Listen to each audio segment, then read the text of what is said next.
बाकी बड़े उम्र के लोग अलग हैं। 1 लाख युवक जान गंवाते हैं हर साल लापरवाह ड्राइविंग के कारण। आप सोचिए, 25 साल लगते हैं एक बच्चे को पालकर बड़ा करने में, और 25 सेकंड में लापरवाह ड्राइविंग के कारण वो लाश में बदल जाता है।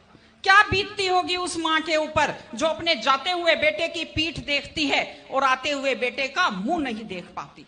आप लोग क्या सोचते हैं, अगर आप अपनी पावर दिखाना चाहते हैं तो मिल्खा सिंह की तरह तेज दौड़िए, या कि आप नीरज चोपड़ा की तरह, देवेंद्र झाझड़िया की तरह आप तेज भाला फेंकिए मोटरसाइकिल का कान मरोड़ने में, या तेज गति से कार भगाने में कोई बहादुरी नहीं होती। अगर आप सोचते हैं कि आप बड़े हैंडसम और डैशिंग दिखते हैं तेज गाड़ी भगाते हुए, आप डैशिंग हैंडसम नहीं दिखते, आप लापरवाह दिखते हैं, आप बेपरवाह दिखते हैं, आप बेवकूफ दिखते हैं। इसलिए कम से कम सड़क पर जब भी गाड़ी चलाएं, आप ध्यान से गाड़ी चलाइए। आपकी जिंदगी आपके माता पिता की भी है। एक छोटी सी चीज और कहना चाहती हूं, हमारे बुजुर्ग हमें जब पालते हैं, जो लोग खेती से बच्चों को पढ़ाते हैं, जो लोग छोटी आमदनी में बच्चों को पढ़ाते हैं, उनकी पूरी उम्र खप जाती है अपने बच्चों की जिंदगी बनाने में। और उसके बाद दुख का विषय है, बड़ा पीड़ादायक सीन मैं कई जगह देखती हूं कि एक माँ बाप मेहनत करते हुए हाथों में आइटन पड़ जाते हैं, एड़ियां फट जाती हैं, कपड़े मैले फट जाते हैं, और उसके बाद जब बेटे को पढ़ा लिखा कर तैयार करते हैं, उसके बाद पढ़ी लिखी बड़े घर की थोड़ी बेटी आ जाती है तो माँ बाप की तरफ ध्यान नहीं देते। आज हमारे 60-70% घरों में हालत यह है कि बुजुर्गों को रोटी तो मिल रही है लेकिन इज्जत से रोटी नहीं मिल रही।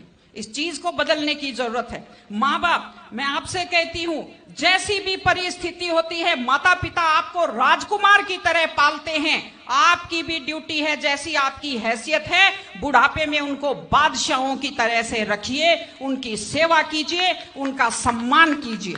इस तरह से माता पिता की सेवा कीजिए। वो अपनी जिंदगी आपके लिए कुर्बान कर देते हैं। और माताएं बहनें बैठी हैं, एक छोटी सी लास्ट बात जो मैं कह रही हूं, बेटियों को समझदार बनाइए, बेटियों को बेटा मत बनाइए, क्योंकि बेटे तो लापरवाह होते हैं। बेटियों को समझदार बेटी बनाइए। जब वो घर से बाहर जाती है तो उसको समझाइए कि वो साथ अपने घर की इज्जत लेकर के जाती है। बेटियों को समझाइए कि कैसे लोग मीठी मीठी बातों का जाल लेकर शिकारियों की तरह से घूमते हैं। और अपनी बेटी को संस्कार दीजिए कि वो जिस घर में जाए अपने सास ससुर की सेवा करे। आजकल मैंने नया ट्रेंड देखा है, बेटियां माँ मम्मी की तो बहुत चिंता करती है लेकिन सास की चिंता नहीं करती हैं। ये गलत चीज है। औरत घर की धुरी होती है। अगर वृद्ध लोगों की चिंता नहीं करेंगे तो हमारे वृद्ध लोगों को सुरक्षा कैसे मिलेगी, उन्हें सम्मान कैसे मिलेगा, इनकी जिंदगी खुश कैसे होगी।